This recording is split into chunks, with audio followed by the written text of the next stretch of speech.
আসসালামু আলাইকুম সম্মানিত ভিউয়ার্স, ঘোরাঘুরি কক্সবাজার পার্ট 1-এ আপনাদের সকলকে সালাম ও ভালোবাসা।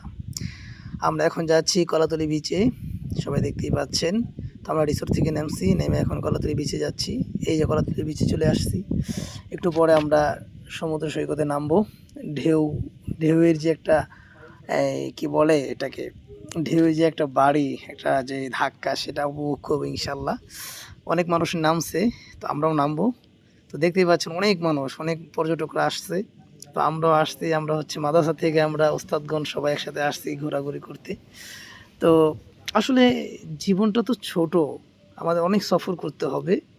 যদি জীবনে উপভোগ করতে হয়, জীবনটাকে যদি উপভোগ করতে চান, ভালো রাখতে চান মনটাকে, তাহলে অবশ্যই আপনার সফর করতে হবে বেশি বেশি, এবং আল্লাহ তাআলার যে নিদর্শনগুলো সেগুলো দেখতে হবে, উপভোগ করতে হবে। তো আমরা অবশেষে পানিতে নেমেই গেছি।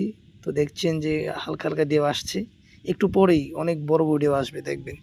আর মূলত ঢেউ যখন আসে, আসলে যদি আপনি পাড়ে থাকেন তাহলে ঢেউয়ের যে একটা ধাক্কা, সেই ধাক্কাটা কিন্তু অনেক ক্ষতিকর। তখন ঢেউয়ের দিকে মুখ করে তাকানো ঠিক না। তো আমরা এই জন্য উল্টো দিকে তাকিয়ে আছি, যাতে পিছ দিক দিয়ে আমাদেরকে ঢেউটা ধাক্কা দেয়। তো এই জন্য আমরা একটু মাঝখানে গেছি গলা পরিমাণ পানিতে, যাতে করে এই ঢেউয়ের পুরোপুরি যে একটা কি বলে ফিল যেটাকে বলে, ওটা আমরা যেন উপভোগ করতে পারি। তো এই জন্য আমরা সবাই আর কি একটু মাঝখানে গেছি পানির। তো দেখতেই পাচ্ছেন খুব আনন্দ হচ্ছে, আমরা খুব আনন্দ করতেছি। আসলে খুব আনন্দময় মুহূর্তই ছিল ওটা। তো কক্সবাজার আমরা কয়েকদিনের সফরে গিয়েছিলাম। তো অনেক জায়গায় ঘোরাঘুরি করছি, অনেক স্পটে ঘুরছি। ইনশাল্লাহ আপনাদেরকে আমরা পার্ট ভাবে আমি দেখাবো ইনশাল্লাহ। এখন সমুদ্র সৈকতে যে গোসল, এটার পার্টটা দেখাচ্ছি। তারপরে হিমছড়ি আছে, তারপরে রেডিয়েন্ট ফিশ ওয়ার্ল্ড আছে, তারপরে আপনার মহেশখালী আছে, মানে অনেকগুলো জায়গাতে আমরা গিয়েছি। যারা আসেন নাই তারা অবশ্যই আসবেন, ঘুরে যাবেন, ইনশাল্লাহ মনটা ভালো হয়ে যাবে।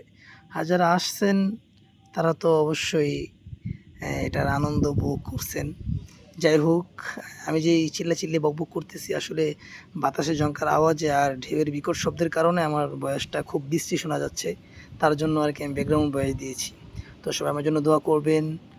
আসসালামু আলাইকুম ওয়া রাহমাতুল্লাহি ওয়া বারাকাতুহু। সবাইকে সালাম আমার পক্ষ থেকে।